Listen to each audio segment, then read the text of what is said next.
Confessions, Part 2, Colombia, by Jason Halstead. Connor woke up to sunshine streaming in through the east-facing window of their bedroom. He closed his eyes to bask in the warmth and then stretched. Moving his muscles felt good for a moment. Then he felt the strain.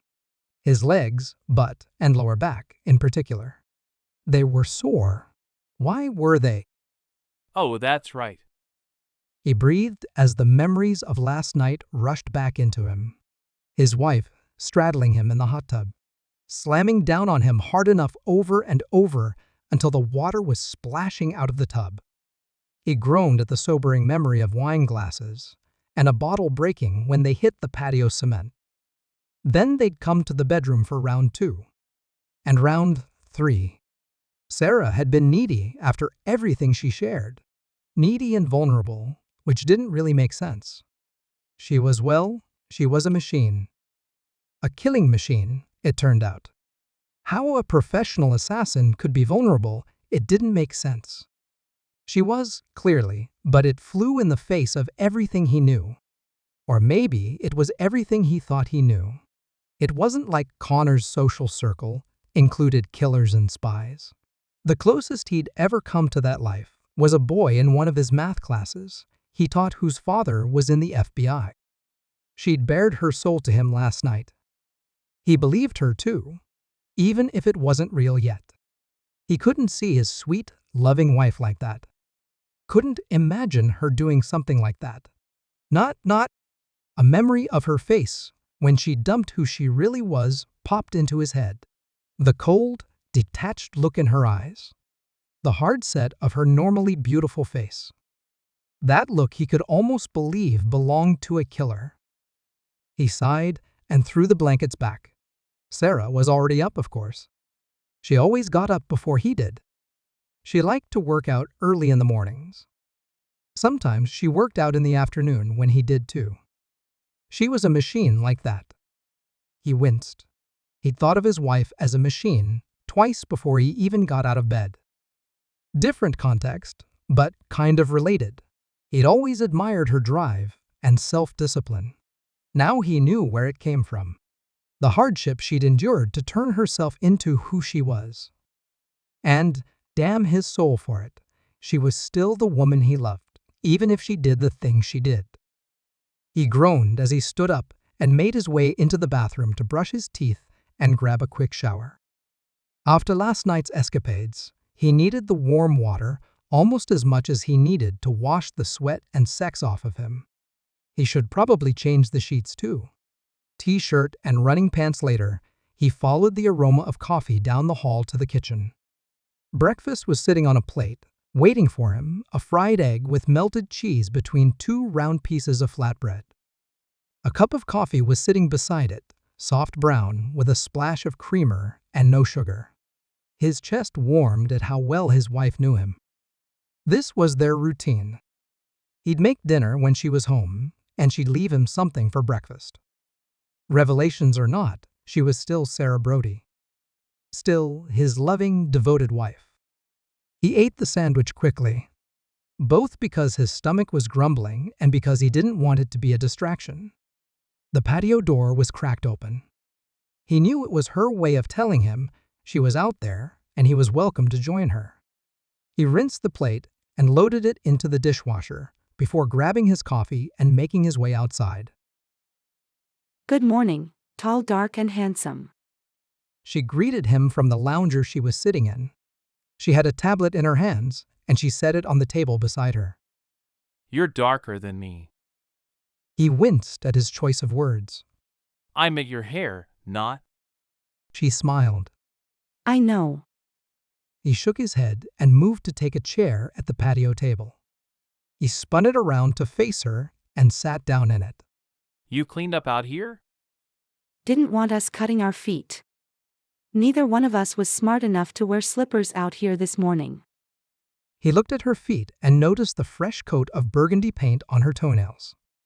He smiled and then lifted his eyes up her bare legs to the bottom of her robe and then up the rest of her body to her face.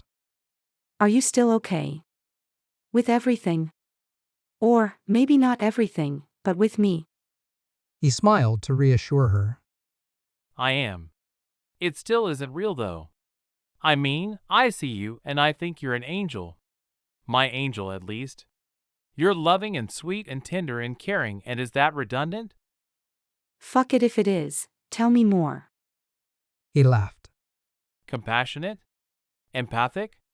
Let me get a thesaurus if you want me to go on. High school math is my specialty. Math nerd. She teased. He fake scowled at her and went on. So knowing you as my personal perfect woman, I'm struggling to reconcile it against what you told me. I believe you. It's just I can't see it in you. I never want you to. That makes two of us. So, like, you don't have hidden stashes of guns and passports and money around the house, do you? We're not suddenly going to be overrun by an avenging brother or wife or something, are we?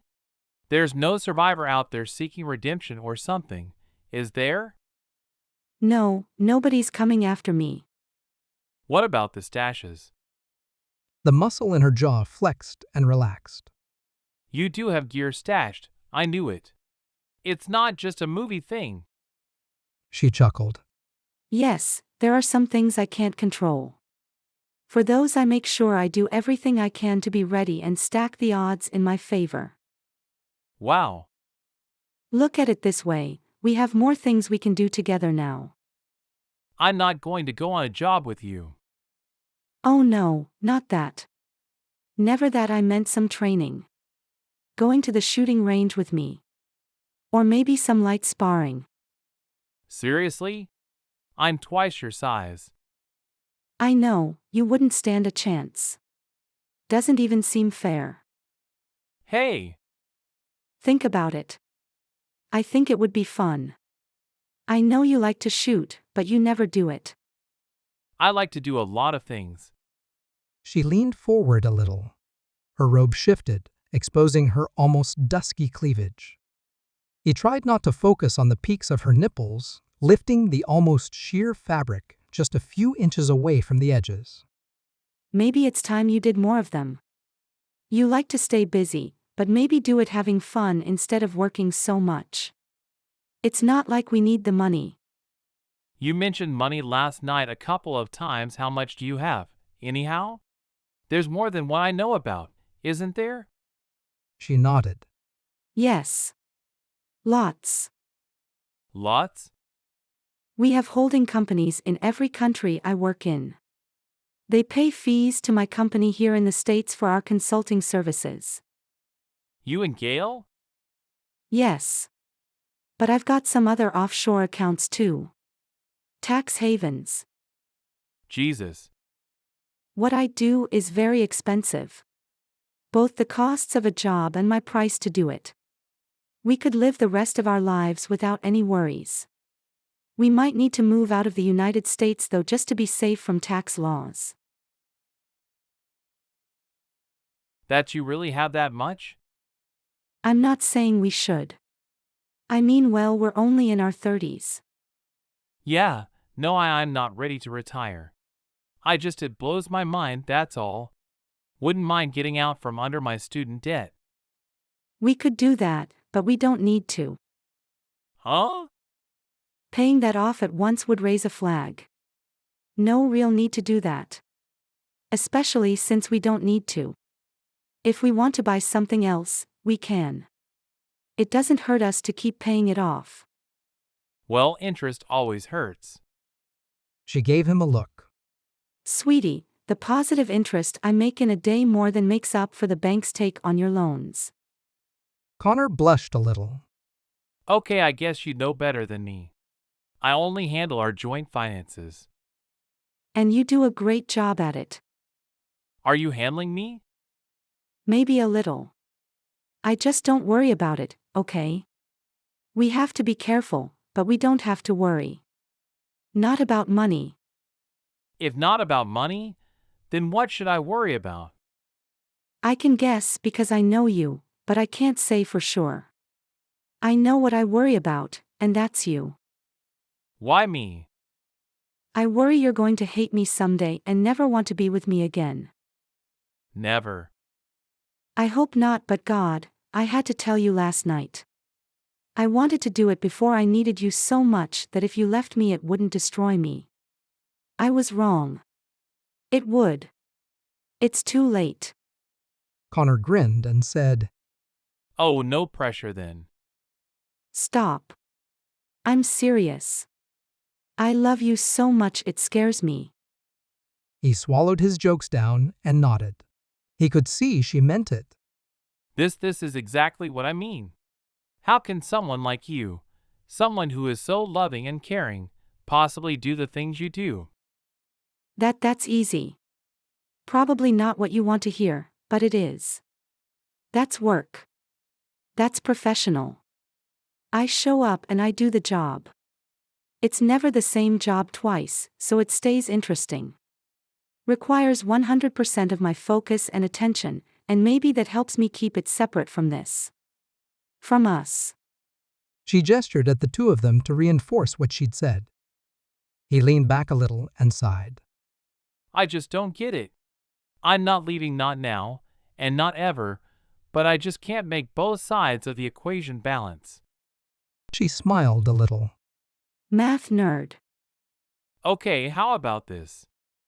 She sucked on her lip and nodded. Why don't you tell me about one? What? One of your jobs. Tell me about it. Not just what it looks like on paper. I mean, walk me through it. Help me understand. Ah. She considered the request. Okay. I can do that. If you're sure. What? I asked, didn't I? You did. And I promised I'd answer you honestly. But I want you to be ready for my answer. Sometimes things get ugly. Nasty. Bloody. He swallowed. I kind of figured as much. So let me ask you again, are you sure you want me to tell you?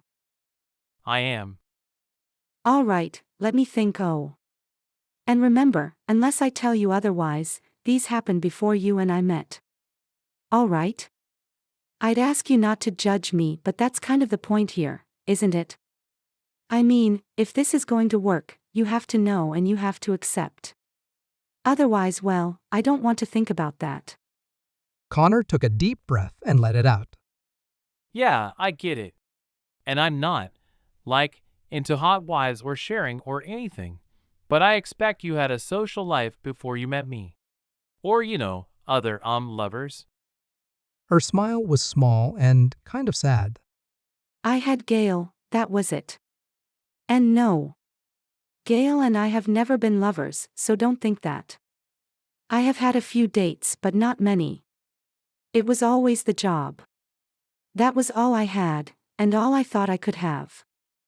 I thought I wasn't like other people, other women. I thought I couldn't feel things like they did. You made all that happen and you didn't even know it. I did?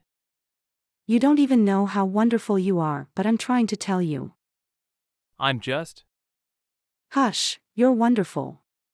Accept it and nobody gets hurt. He held up his hands in surrender. All right, I think this was back around 2010, give or take a year or two. Sarah's recounts first job in Colombia. Slipping into the role of a stewardess was easy. Not like a stewardess on a major airline. No, their jobs are extra hard with all the safety regulations and procedures, and all those passengers, you. This was a private charter flight, and Gail had not only arranged for a crash course on how to be a stewardess, but also arranged for her to be selected out of the stand by stewardesses the charter company used. I was dressed up like I was going to a college Halloween party as a sexy stewardess. You know the type, a skin-tight dress that was short enough I couldn't bend over without letting someone see all the way up to my tonsils. It was tight too, so no panty lines.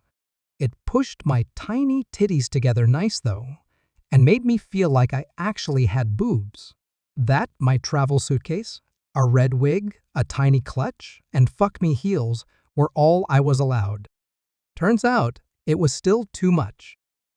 I climbed up the stairs to the open door and was greeted by a man with a scar on his jaw and buzz-cut hair that was turning gray. His shoulders were wide enough, I bet he had to turn sideways to come through the doorway, but he didn't look fat at all. He was tall too, maybe even taller than Gale. The perfect specimen in personal security. I didn't envy what it must have cost for the nice clothes and sports jacket he was wearing. Never mind the faint bulge under his left arm, where he carried his flavor of hand cannon. My guess was either a 357, 44, 45, or 50 caliber. Probably the 45. As big as he was, there was no way he was hiding a Desert Eagle in a shoulder holster, and this guy didn't strike me as the type to favor a revolver. Miss Sentry?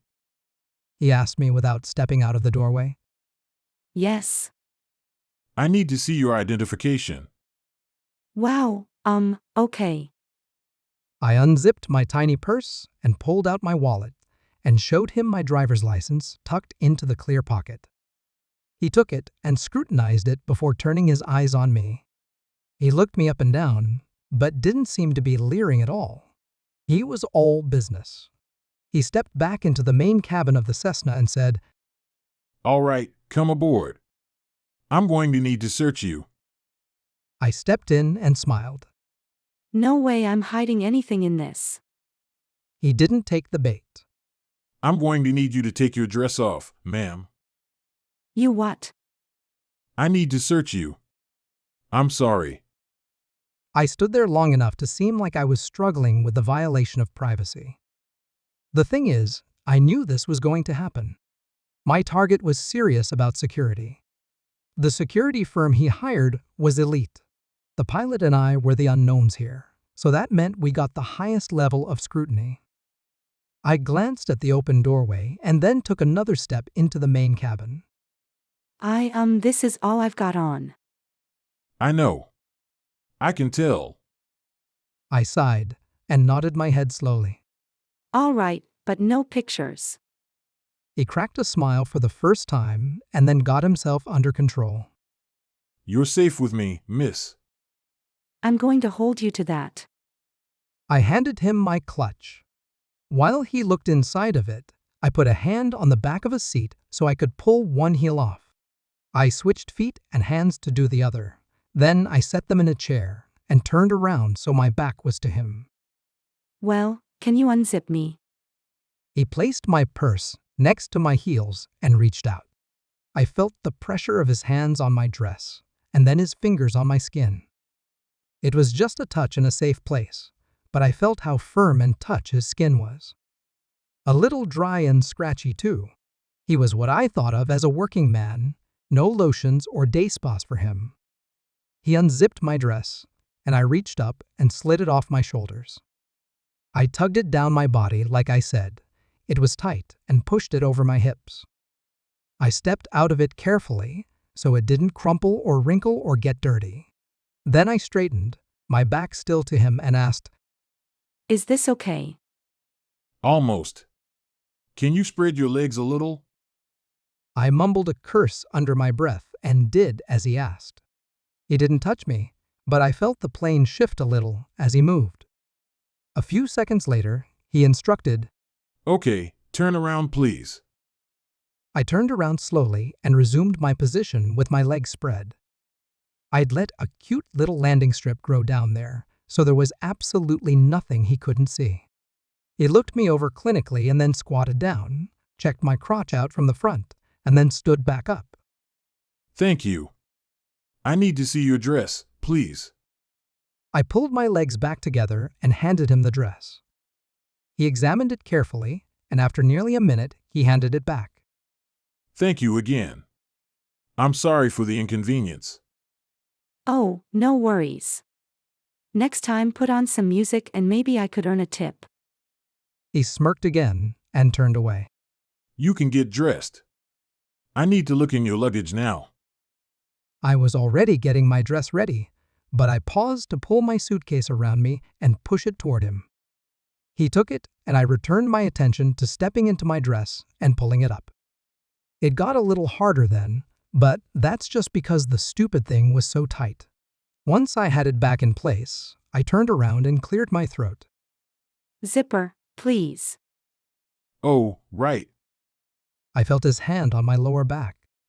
Then the tug as he pulled the zipper up. He struggled a little at the top because it was tight, but got it all the way up. Thanks.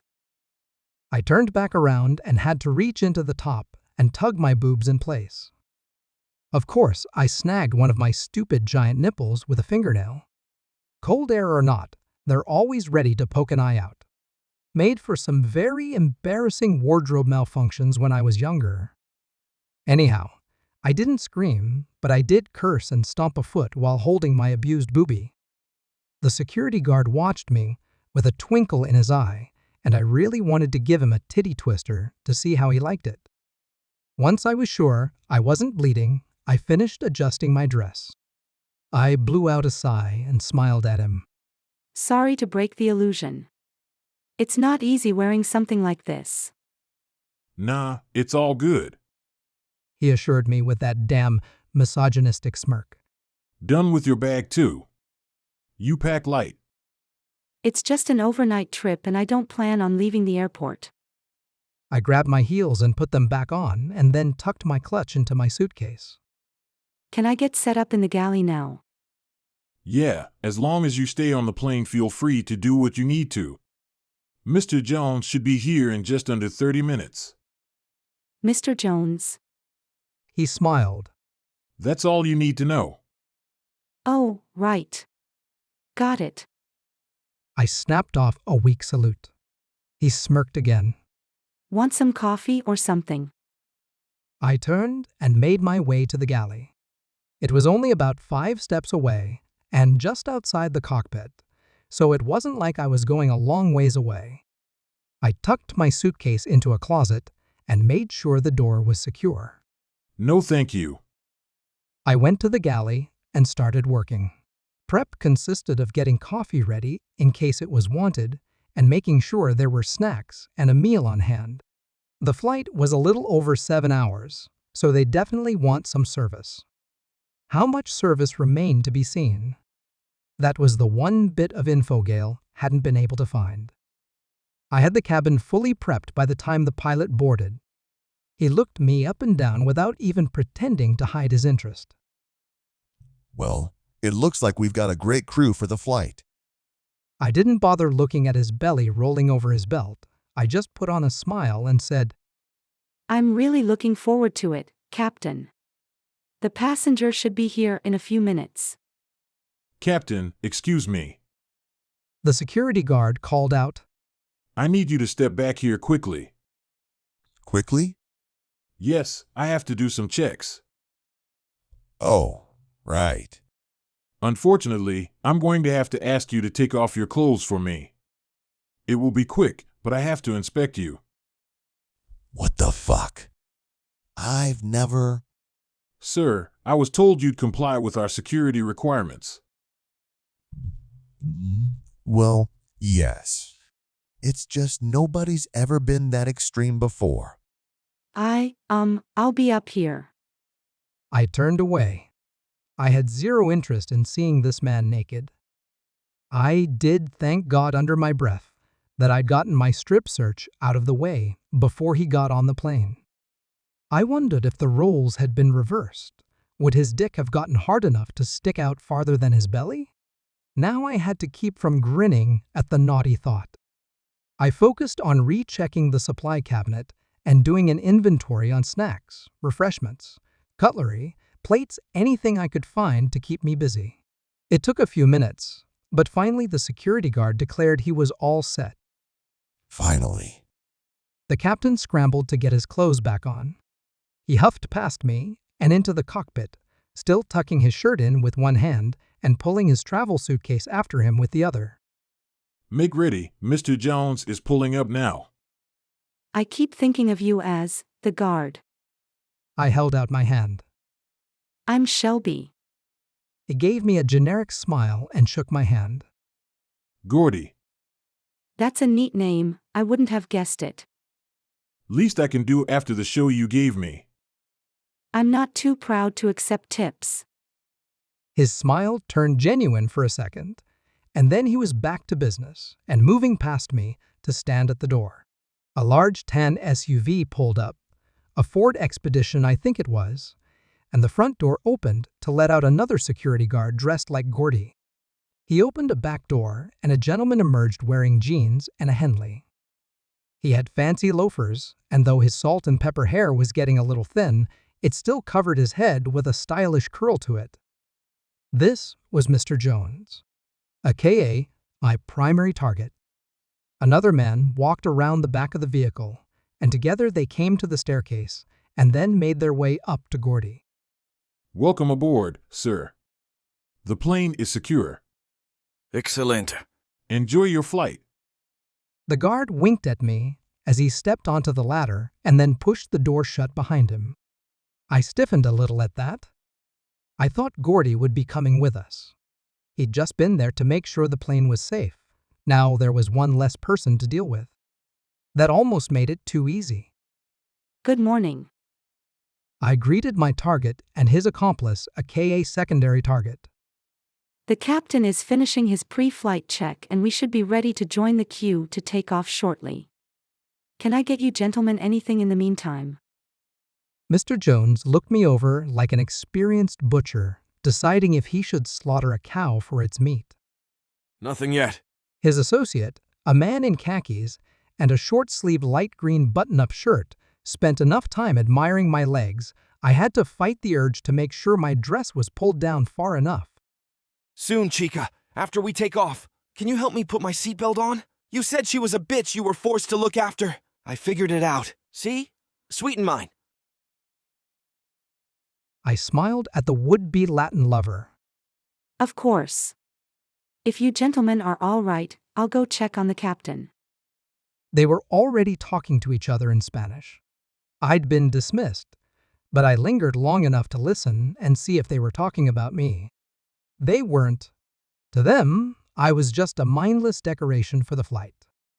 I didn't mind. In fact, that was exactly what I wanted. For all the hardship and repression chauvinism has caused, it can really come in handy at times. These particular men came from a culture that celebrated machismo and congratulated them on disregarding women as worthy associates or, heaven forbid, threats. Captain, is there anything I can get you? Not yet. He glanced at me, and his regular routine allowed him to recover some of his confidence after the strip search. Aye, madam. I gave him my best smile and returned the favor. Shelby. Pre-flight's good. I'm going to warm up the engines and then see about getting in the queue. Very good, Captain. Adam. I smiled and turned away to return to the main cabin. Pardon me, but the captain's going to warm up the engines to complete his pre-flight check, then we'll be preparing to taxi. Bien. His accomplice asked with a smile that was one notch shy of being a leer. Of course. No. Mr. Jones snapped to me and then turned to his friend and switched to Spanish to say, You will not disrespect my sister. Yes, and this is part of looking after her. Mr. Greenshirt sighed after being set straight in their native language and flashed me a shrug and a smile. He pulled his seatbelt around and clipped it in place. You don't need help then. I pretended I hadn't understood everything they'd said. Okay. Well, if you need any other help, I'll be right up there. I'll check in after we take off. His eyeballed the dents in my dress and then dropped his gaze to my thighs again. He nibbled on his lip before I turned and walked back up to the galley. I pulled the curtain to give them privacy and took the crew seat in the galley and buckled in. I listened closely, picking out snippets of their conversation and also following the captain's discussions with the airport. In a few moments, the plane jerked and started to move. I allowed myself a smile. In a few minutes, we'd be in the air and that much closer to the next stage of the job. It was the most dangerous part of what I had planned, probably. As expected, the pilot taxied the Cessna to a runway, and in short order, we were pushed into our seats as the engines roared behind us. In seconds, my belly sank and everything shifted. We were in the air. The roaring continued, but after a little bit, the angle of incline eased up, and I knew I could safely get up and start my service. I gave it a little bit more time while I reviewed my duties as a stewardess in my head. On a private flight like this, those duties could be loosely interpreted. They would have been, considering Mr. Green's earlier request, but Mr. Jones shut that down. Not out of respect for me or his sister, but out of respect for his family's honor. Oh well, I could settle for that. Considering the outcome of all this, I planned on being the winner in the end. We'll be cruising at 41,000 feet. The pilot informed me through the open cockpit doorway. Not there yet. Probably take another 10 minutes or so. Coffee, Captain. God, yes, please. I hopped up and served the man his coffee. Then I turned and went to open up the curtain and greeted them. Gentlemen, the captain said we'll reach our cruising altitude in a few minutes. What can I get you to make your flight that much better? I have snacks, some breakfast options, or if you prefer I can work on lunch instead. Just coffee. Black. Right away. I said and pulled the curtain shut to go about prepping their drinks. Once I delivered them and endured another lecherous look, I returned to the cockpit. How about you, Captain? Anything else I can get you? He checked his gauges and then glanced at me. Yes, his eyes wandered. Mr. Green was a leg man. The pilot seemed to be more of a boob man. To be fair, I dressed the way I did on this job, because it would only help me in the long run. Getting through the short run with a sufficiently ditzy smile on my face was the tricky part. Adam, remember? Oh, I couldn't do that. Being a pilot and flying the plane is so important. Maybe when we're not on the plane then. Oh. Sure, I could do that then. Great. Then when we land, I know a nice cantina. We can grab some dinner and drinks before we fly back up tomorrow. We're not coming back until tomorrow. I thought it was a turnaround flight. Mr. Jones's associate is coming back to the U.S. tomorrow. We're his transportation. Just him, okay. Sorry, I understand. He lifted one eyebrow. Is there a problem? I put on a big smile. Of course not, Captain. I'll be happy to service our guests. He read between the lines and frowned. You think he's that kind of guest? It's all right. Jobs like this pay the way they do for a reason.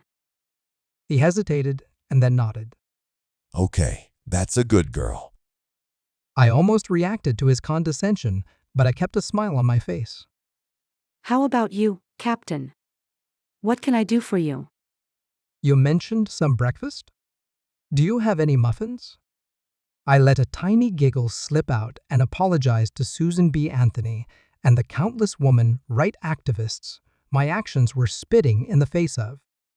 Of course, Captain. Fresh and moist too, I checked.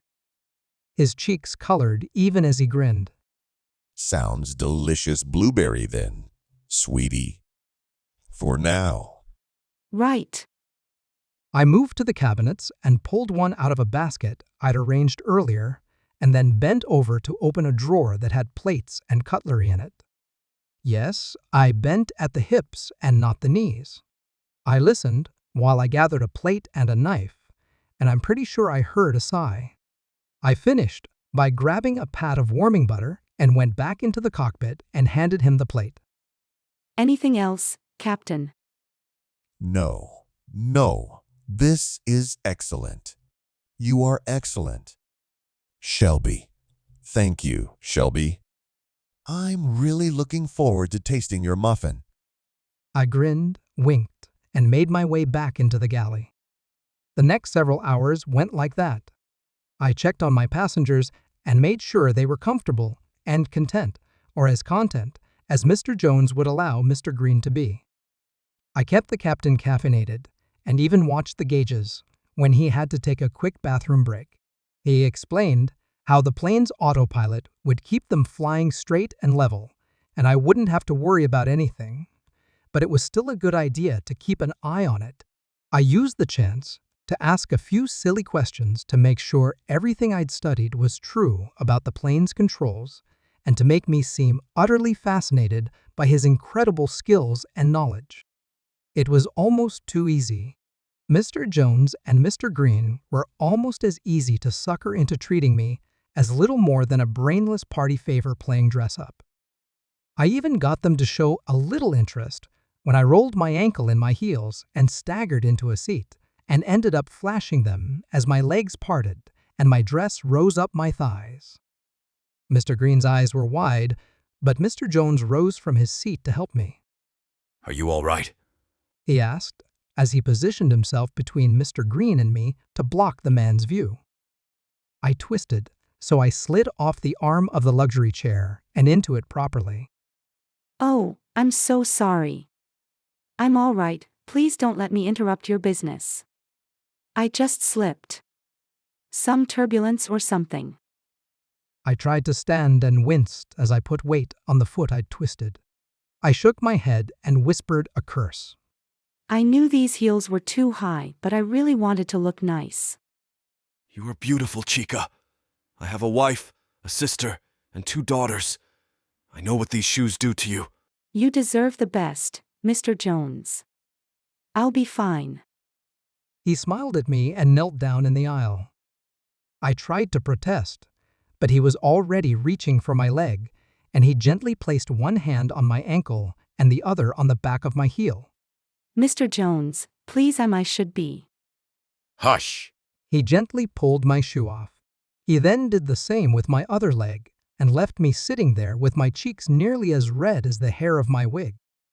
Think of this as letting you give us better service without fear of falling. Until we land, leave this torture devices put away. Ah. I blinked my eyes a few times as though they were going to tear up. You're too sweet. He smiled and rose. Go. Take care of yourself, and then we will have dinner, I think. Tequila with ours. Rocks. I nodded eagerly and grabbed my shoes before standing up. I favored my ankle a little and then nodded again. I'll be fine, it's just a twist. Thank you again, Mr. Jones. I'll get started right away. I made my back to the galley, shut the curtain, and made sure the pilot was busy before I opened a cabinet door to block his view a little more and started getting the evening meal ready. The airplane had a hot plate and a small microwave, allowing me to defrost and then warm up some steak tips for them. A little gravy and a side of veggies and a dessert of churros finished the offering. I fed the captain first and then the passengers. Drinks were next, and was the point of no return. Ditching my shoes had been necessary so I could twist the heels off of them and then unscrew the caps on the vials hidden inside. Ice, 1 shot of tequila, 2/3 of the contents of 1 vial, then another shot of tequila. I fixed the other drink the same way and took them back to the passengers. They thanked me, and Mr. Jones even inquired about my ankle. I cleaned up the kitchen and prepared some more coffee. Same stuff as before, a decaffeinated blend, and nobody noticed the difference or wondered why they were tired as the flight wore on. The pilot, Adam, had been yawning regularly now. Coffee's on, Captain. I'll get you some as soon as it's ready. You're an angel, Shelby. That's just what I need. Coming right up. I glanced through the curtains and saw both men had finished their dinners and drinks. I kept my smile hidden. Mr. Green was looking glassy-eyed, and Mr. Jones had slumped down in his seat a little. It wouldn't be long now, but alcohol had a synergistic effect with the special cocktail I'd given them. I turned back to the coffee maker and confirmed there was nothing left to brew. The last of the liquid from the vials went into a cup of coffee with a few quick swirls to mix it up. I went back to the cockpit and said, Here you go, Captain. I hope you don't mind, for such a sweet guy I doctored it up a little. I promise you'll never have a better cup of coffee after this. He chuckled and took it from me. That's a bold claim, Shelby. A sweet girl like you, though. I bet you just dipped your finger in it. I giggled. Stop. He grinned and took a sip of the hot liquid. He nodded, and after he swallowed, he said, That's good. A little sweet. And is that hazelnut? I like it. Thank you. Of course. Let me know if there's anything else I can do for you, Captain. Oh, I will. I returned to finish cleaning things up and getting them put away. I reassembled my heels and tucked them on top of my suitcase in the cupboard. Then I sat down and waited. A lot of people hate waiting. I guess I do too, because I found ways to make the time pass. I go through the plans in my head and make sure they make sense. Over and over. The trick is to play devil's advocate with myself. What if this part goes wrong? What if that part? How do I recover and move forward? Can it be salvaged? Will the job get done? 10 minutes later, and with no glaring holes in my schedule, I checked on the passengers. They were both passed out in their seats. I turned away, hiding my smile on the inside. One of the earliest dangers was behind me now. Next was the pilot. I crept into the cockpit and saw his head was tucked down, chin on his chest. 10 minutes was too soon for him to be fully out of it, so I stood there and watched. Again, it could be a boring thing, but studying him for details made the seconds turn to minutes. The rise and fall of his shoulders, the angle of his head, the tone in his hands and arms. By the time another 10 minutes had passed, I knew he wasn't going to wake up ahead and ruin my plans. I swept in and sat down in the co-pilot seat. I checked the gauges and used the fast-approaching coastline below us to confirm we were well on our way to Colombia. I disengaged the autopilot and pushed the yoke forward so we began to descend. We were behind my schedule by a little bit and only slightly ahead of the pilot's schedule to the private airfield between La Mata and the border of Venezuela. I tried to compensate by increasing the angle of descent to 5 degrees. I hopped out of the seat and crawled under the pilot's seat to untie his shoes and pull his shoelaces out. Once I had them, I tied them together and then returned to the co-pilot's chair and tied the yoke so that it stayed at the same angle of descent. With the automated systems off, if it should have remained that way anyhow, but this was the first plane I'd ever tried to fly, or crash for that matter. The altimeter was spiraling down nicely.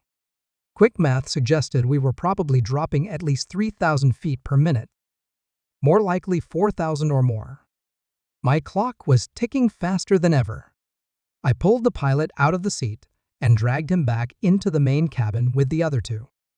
I left him on the floor and returned to the galley and grabbed my suitcase out.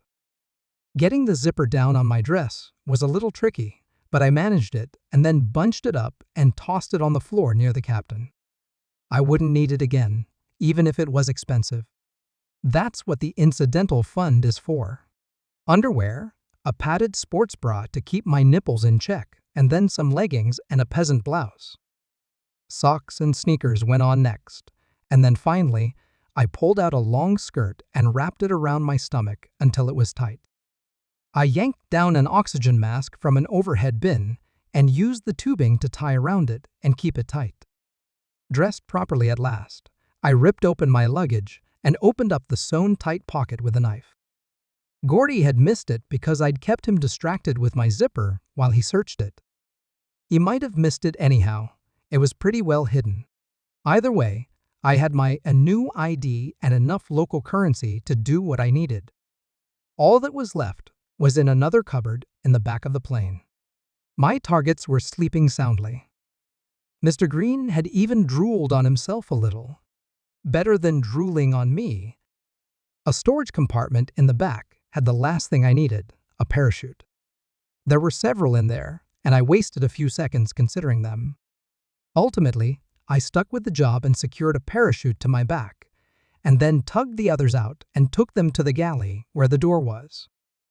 A quick run through my mental checklist, another look at the targets and the pilot, and then I knew I was ready. I took off my wig and tucked it inside the skirt wrapped around my belly. Next, I checked the cockpit again. We were closing in on 10,000 feet. Our airspeed was over 400 knots, which was a little concerning, but while I'd never flown a plane before, I had been trained to skydive by some of the best private contractors the agency could find. I knew how to handle it. I locked the cockpit door on the inside, stepped out into the galley, and shut it behind me. No one was getting in to stop the plane now. Not even me. I took a moment to let that sink in. Just that, a moment. I didn't have two to spare. I had work to do. Being a private luxury plane, the liquor options were more to my liking. Specifically, the liquors that were over 100 proof. There were a couple of bottles that met my needs, so I poured them on top of my dress and on the carpet and seats in the cabin. A quick check of Mr. Green's pockets yielded the lighter I knew he carried. With a dry mouth, I sparked a flame and lit my dress on fire. The flames spread across it and along the carpet and up the seats. Black smoke curled up from the synthetic materials and stung my sinuses. I wrinkled my nose and worked my way back to the galley. It didn't do much good. The smoke and stink followed me. I waited it out, though. When I could barely see more than a few feet, and I was crouching near the floor to get safe-ish air to breathe, I knew the flames had spread enough. I took a couple of deep breaths and forced myself to ignore the tickle in my chest that made me want to cough. I hit the door then, working the safety mechanism and releasing it. I had to wedge myself into the doorway to get enough leverage to force it open, and as soon as the seal on the door was open, wind started whistling. Alarms went off, but I could barely hear them over the wind. Another consequence of the high-altitude wind, everything got really, really cold. I was tugged and had to hold on as the pressure equalized. Then the wind just buffeted me as the door dropped. The plane shuddered and began to twist from the sudden change in its aerodynamics. My stomach dropped, not from weightlessness, but fear. I hadn't thought that. Would it screw everything up? I almost laughed. Something like this was why a plane would crash. Maybe not where I'd planned, but oh well. A crash is a crash, as long as I was the only one walking away from it. My lungs were burning, but the smoke had cleared out. A glance showed me the flames were still there. If anything, the wind was adding more oxygen to the fire. We must have been low enough for higher pressure, which meant we were low enough I needed to get the fuck out of there. I crawled forward and grabbed the edges of the doorway near the bottom. I gathered my legs and put one against the wall. Then I counted to 3 and pulled and yanked the oxygen mask off my face. Not that it had done much good. I pushed myself out the door and down toward the ground. I made it under the wing, but the air passing under it swatted me like a hungry cat chasing a mouse. I spun through the air and for a few seconds lost my focus. When I came back around, I threw my arms and legs out and arrested my tumble. I was facing up, not down though, so I had to twist and flip over before going spread eagle again to slow myself down. Breathing God, breathing sucked. I tucked my mouth close to my shoulder and managed to gasp in tiny breaths. The air was moving fast and hard, nearly overpowering my diaphragm. I managed to clear out the nasty air though, and that helped me focus some more. Enough anyhow, to realize I was traveling around 120 miles an hour toward the ground, and it was getting really close, really fast. The emergency altimeter on the reserve parachute wouldn't let me pancake myself, but I didn't like a close call like that. Not to mention, what if it failed? It shouldn't, but it was a reserve just in case the main one failed. Safety first, always. I pulled the cord. Not even a second passed before my torso was jerked out of my body and left my arms, legs, and head tumbling toward the ground. Just kidding. I was still in one piece. It felt like I'd lost parts of me, though. I was out of practice and forgot to be ready for the jerk of a deploying chute. I looked up, and there it was, orange and white and beautiful above me. I grabbed the straps and stabilized myself with the wind. Only then did I look for the plane. I had to twist myself around, circling in the air as I dropped, to find it. A trail of smoke helped me follow it as it raced toward the ground, and, long before I had to worry about landing, it crashed through some trees on a hillside and crumbled up and flew apart. I was expecting the fire in the cabin to meet the fuel in the wings, but it didn't happen. There was still smoke coming from the crash site, but no explosions or flames. A few seconds later, the sound of the crash reached me. I nodded, satisfied, and then looked down. The trees were reaching for me, and there was no way I could guide the parachute to find somewhere safe to touch down. I cursed and realized that breathing was almost easy now. I hoped it would still be easy in a few more seconds. I remember my feet kicking at some leaves and limbs, and then I was twisted around and dropping and smacking into branches or tree limbs or tree trunks or I don't know what. The noises were deafening, and honestly, I'm pretty sure some of that was my screaming. The final thud was my feet hitting the ground as I swung around a tree. I couldn't get them under me through, so I skidded sideways, and then WHAM. When I woke up again, it was a lot darker than it should have been. Not pitch black, but it was nighttime. I was upright mostly, and in a lot of pain. I was lying against something hard and kind of sharp. As my eyes adjusted and I was able to feel it out with my arms, I realized it was a tree. The trunk of a tree. I was kind of half on my knees and more hanging from my harness. I tried to lift my arms up, but my left one hurt like hell. I wondered if I'd dislocated it. I'd never done that before, so I wasn't sure what it would be like. Using my good right arm, which was good only because it wasn't worse, I managed to release the catches on the parachute, and then I collapsed the remaining few inches to the ground. Only a few inches, but it felt like another 8,000-foot drop. I wanted to just lie there and sleep, relax, make the pain go away. But it was dark out. If it was dark out, then I'd been here a while. A few hours, probably. I'd spent a couple of minutes in the air in a bright emergency parachute. No way in hell I hadn't been seen. So no way in hell there wasn't somebody looking for me right now. If it had really been 3+ hours, then my target's associates were probably in on the hunt too.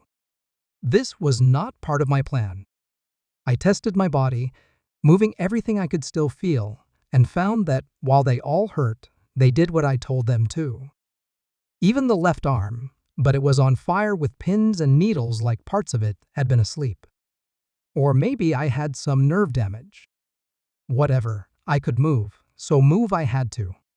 I wandered in the dark forest for a while. I'd done my research. I knew there were snakes and insects and worse there. This was jungle, no doubt about it, but it was almost a letdown that I didn't see anything. I found a road, and that gave me enough clearing in the sky to figure out the direction the closest city. The glow from the city's lights gave it away, probably because the rest of the night sky was so dark.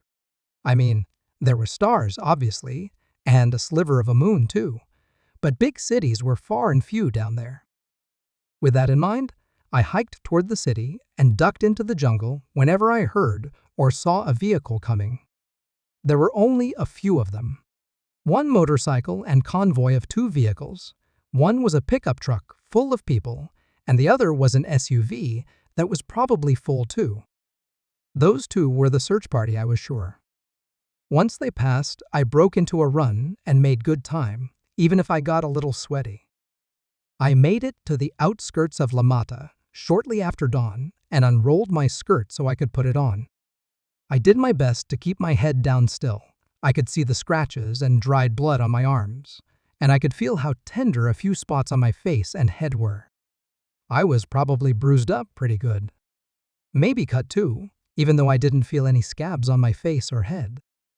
My shoulder was achy, but it worked. I guess that meant it wasn't dislocated. I made my way through the outer city of La Mata. Barrios, I think they were called, and since it was so early, I didn't have any problems. I was able to blend in with the men and women heading out for jobs, and I even got a ride on the back of a flatbed truck into town. A few stops later, I was walking again and got a taxi to take me to the airport. From there, I booked the next flight back to the United States, which I knew would take me to Miami. My new passport got me through customs, and then I made it to the locker with a stash for my next stage. The next, idea a fresh change of clothes and cash to get a rental to get me back home to San Antonio, and the job was done. We return back to the present. Connor stared at her until she held up her hands. That's it. He stood up and walked over to her, then lowered himself to sit on the edge of her lounger. He twisted and stared at her, then shook his head. What? That's all true? Yes. 100%, unless my memory's failing me. They say the memory's the second thing to go. His eyebrows squeezed together. What's the first? I don't remember. Connor snorted a laugh, and Sarah grinned. He shook his head, and then leaned in without warning, and pulled her into a tight hug that lasted a very long time. She returned it, and blinked back the tears in her eyes. Real tears this time, not the fake ones she'd mentioned during her mission. He finally let her go, and leaned back to speak. That's amazing. Terrifying. Unbelievable. Crazy. She shrugged. Just another day, really. Are men really? Some. Not you. You've never once treated me like I was anything less than your equal. He scoffed. My equal? Fuck, Sarah. I've never considered you my equal. I've always known I was batting in a league way above my level with you. Now, yeah, that's never been more true. She shook her head. It's not true. You're exactly what I need. That makes us equals. Agree to disagree. We can start there. For now. I have to admit, I was expecting the 2 vehicles full of people to find you. Then I figured you'd spend the day leading them through a bunch of booby traps and, I dunno, different ways to take them out.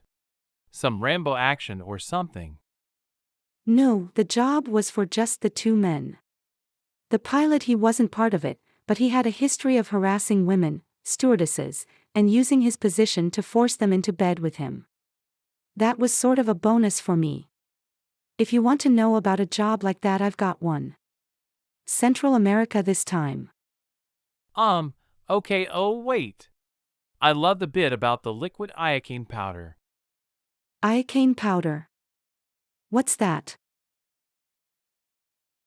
He sighed.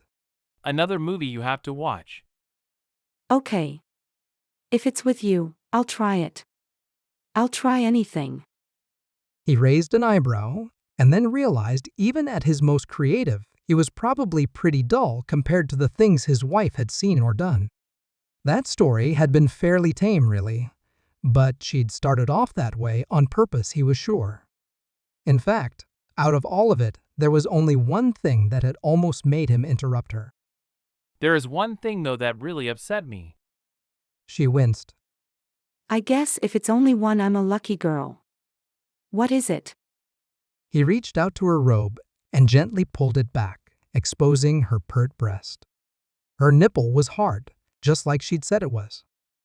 Just like they always were when he saw them. He brushed his thumb across it to confirm its perkiness. What? There is absolutely nothing stupid about your nipples. They are the most amazing I've ever seen. I adore them. I worship them. I could touch them, and kiss them, and suck them, and chew on them all day. Oh my God. He leaned in to put action to words and placed a gentle kiss on the swollen flesh. Then he parted his lips and sucked her berry between them and tickled them with his tongue before gently scraping his teeth against it. Sarah moaned and raised her hands to run them through the hair on his head. He slid a hand across her chest and under her robe to find her other nipple ready for him to tease and twist. I didn't figure you'd be into this sort of thing outside. He lifted his head and smiled at her. Maybe I've got a few surprises for you too. She laughed and said, Stand up. What? I'm quite happy where I am. Me too, but I want to be happier. What? Stand up. He grumbled, but rose up. She sat up on the lounger and swiveled on it so she could straddle his legs with hers. Then she reached up and grabbed his running pants and pulled them down, along with his underwear. Now this is how you make me happy. Sar. Connor grunted and lost his train of thought. He lurched forward a little. She grabbed his hips and pulled him toward her until her lips had nowhere else to go. Connor groaned and felt her tongue doing things he couldn't describe. Then she swallowed, and he felt the pressure squeeze him. He grunted and pulled back out of her sucking mouth. Jesus. You're going to make me. She wrapped one hand around his base, while the other shifted so her fingers were squeezing his butt cheek. 2 things. 1, in my mouth. 2, don't take it out until I tell you to. Now don't you dare interrupt me again. You think I'm doing this for you, and maybe a part of me is, but I'm really doing this for me. Connor's thoughts fell apart as his wife pulled him back into her. To his credit, he obeyed, even when it became so sensitive he was whimpering in a mixture of overstimulation and pleasure. Thank you for enjoying Confessions, Colombia. If you liked it, prove it with a thumbs up. And if you haven't subscribed already, please do so. That way you'll have an easy time finding the next episode of Confessions when it comes out.